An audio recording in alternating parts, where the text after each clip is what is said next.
Wouldn't it be nice if we could control all of the circumstances surrounding our birth? If we could decide where we were to be born, when we were to be born, who our parents were, who our siblings were. It'd be nice to call the shots, wouldn't it? But like it or not, it's far beyond our control. And for some of us, we find ourselves born smack dab right in the middle of dysfunctionality. Well, that's where my story begins. Some of you have probably heard the story before. Some of you maybe have forgotten. Some perhaps never heard. But ready or not, here it comes. My name is Ishmael.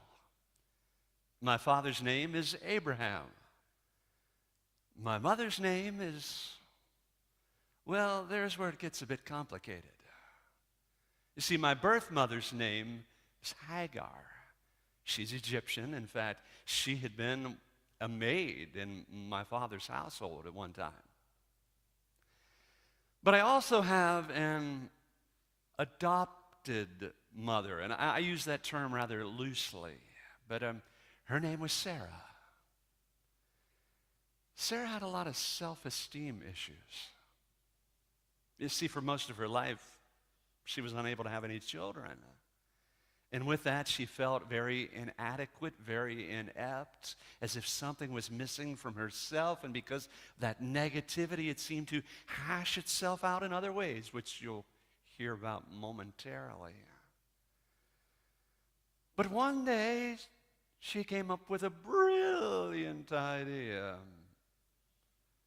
She said to her husband, Abraham, my dad, I can't have kids. Even though God promised we were going to have a son has not come. We've been waiting these 10 years since God promised. And so here's what you need to do. You see my maid over there, Hagar? You need to take her to be your wife. You need to have a child through her, and then that child will become our child. He'll be the heir that you've waited for so long. How do you think the old man reacted to that? Oh, no, honey, you're not going to do that. No, he jumped right on it. Well, if you say, dear. And so my father took my mother as his wife, and I was conceived. But you know, the moment my mother became pregnant was the moment that Sarah started to hate my mother's guts. I mean, wanted absolutely nothing to do with her. To the point she was bullying her, she was criticizing her, she was constantly in her face. It got so bad, my mother figured, I don't need this. I'm out of here. And she left. She wandered out in the wilderness. She was going to go back to Egypt. But an angel appeared to her. Said, go back to your master, to your mistress Sarah. For conceived within you is a son.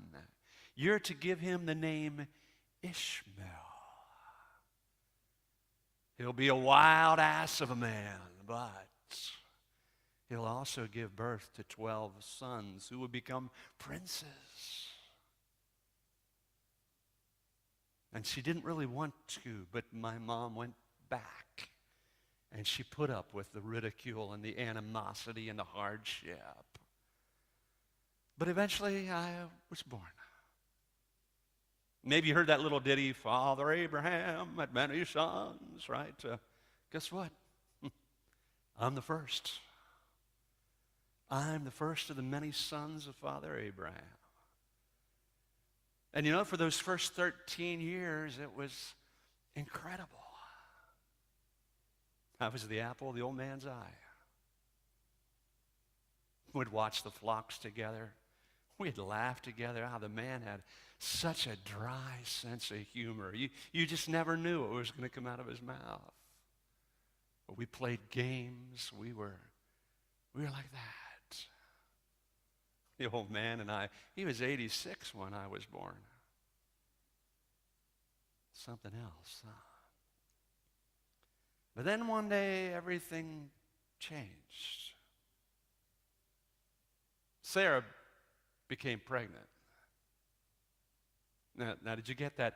90-year-old Sarah became pregnant. I didn't see any of you carrying infant car carriers in here this morning, right? Generally, older people don't have babies. I mean, Sarah was so old, she had more wrinkles than a stale raisin. She was so old, she wasn't just over the hill, she was down the hill and miles down the road. Sarah was so old, I didn't know how she was going to breastfeed. I figured it was going to be powdered milk, right?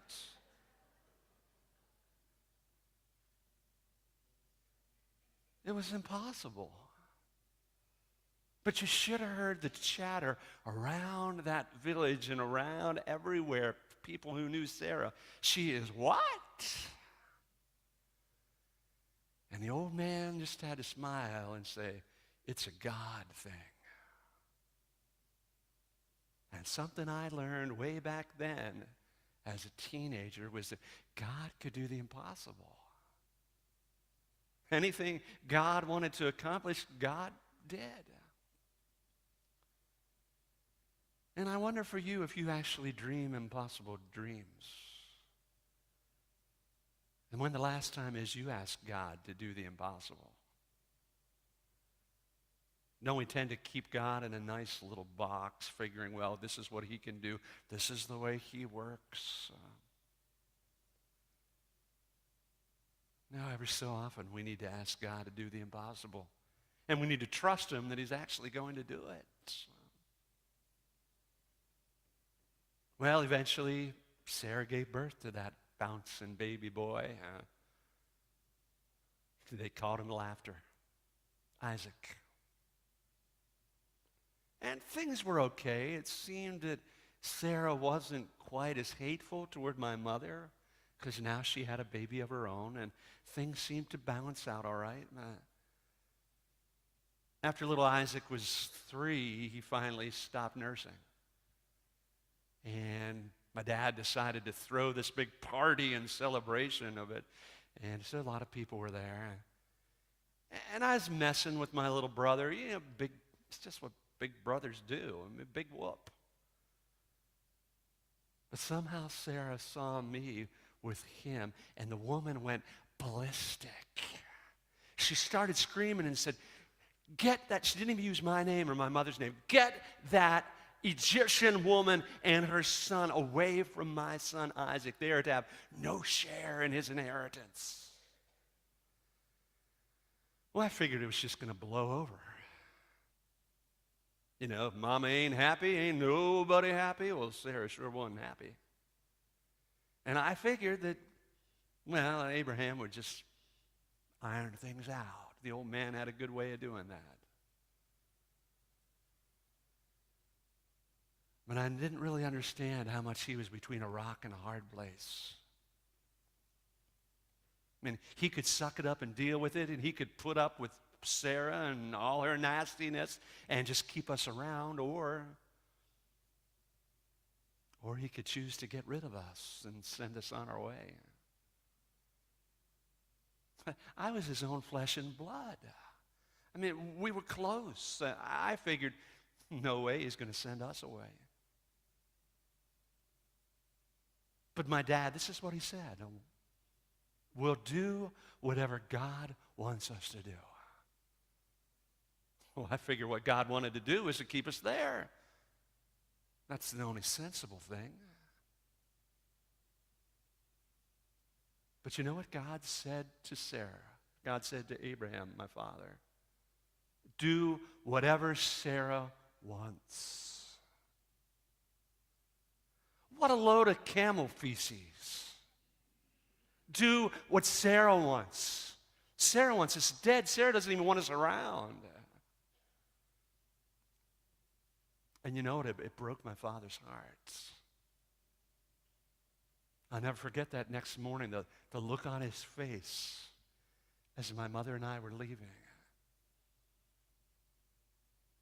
And the tears streaming down that wrinkled, weather-worn face. I didn't see him again for another 75 years. And that was after he was dead and gone, that Isaac and I together buried the old man.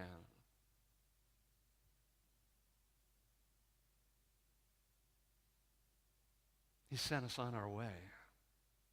A little bit of water and a little bit of bread. But you know what? It didn't go too far. Because there we were in the middle of the wilderness with nothing. And you know what burned inside me? I mean, it wasn't just the sun beating down on me that burned. Within me, there was hatred. And I hated Sarah, and I hated my father, and I hated God. And if God was going to cut me off and send me out like that, well, I needed nothing to do with him. But you know, looking back, I think I can understand why God wanted what he did. Now, thinking a little Isaac, the only way that kid came was because of God's divine intervention. It was a God thing. And it was by supernatural means that that child came into the world. But thinking about me, wasn't anything supernatural about it. It wasn't God's plan. It was Sarah's plan. Thinking of it in theological terms, you see, Isaac was of the Spirit, but I was of the flesh. And if God wanted to continue for generations to proclaim his name, it wasn't going to be by human ingenuity and human idea. It was all going to be a God thing and God's power at work. But that tore me up inside. Well, after the water and the bread ran out, I just collapsed under a bush. And I was just hoping it'd be over. But not my mama. While I was asleep and half dead, my mama was away and she was crying. She was screaming out to God, God, save my son. And you know what? God hears. That's what my name means. God hears. God heard the cries of my mother. Because an angel appeared and, why are you crying, Hagar? And I know it was never there before. I would have seen it. But suddenly, right where we were was a well of water. And I drank and drank and drank. God heard. Well, eventually, my mom and I, we made our way down to Egypt. Found a wife. Eventually, I had 12 sons. They're cheaper by the dozen, you know. But they went on to become princes, living east of Arabah, and made an incredible name for themselves.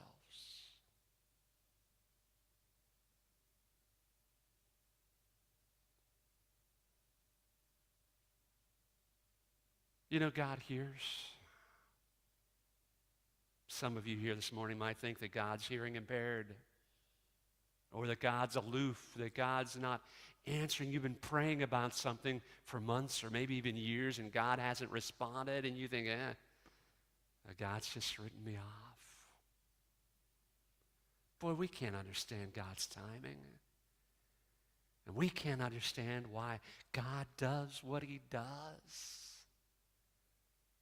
In fact, some of you, maybe you're feeling like me today. You feel like you've been written off. You feel like somebody's just flushed you down life's toilet.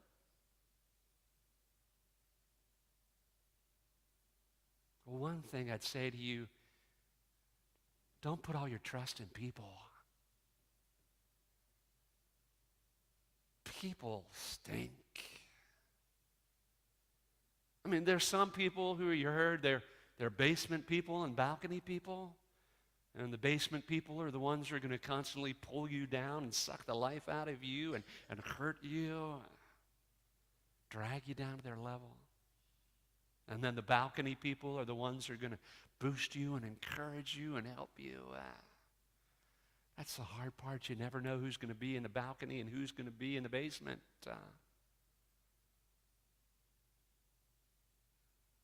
That's why ultimately you shouldn't trust people. Ultimately, you should trust God. And he said, I'm never going to leave you or forsake you. I'm with you always. And he's not deaf. He hears the cries of your heart. And I don't know what you're facing right now. Financial hardship, custody issues, troubles on the job, health struggles. The list could go on and on. But God knows. And he hasn't plugged his ears, and he's not ignoring you. He hears the cries of your heart. So in these next few moments of silence, why don't you take a few moments to cry out to him? He will hear you.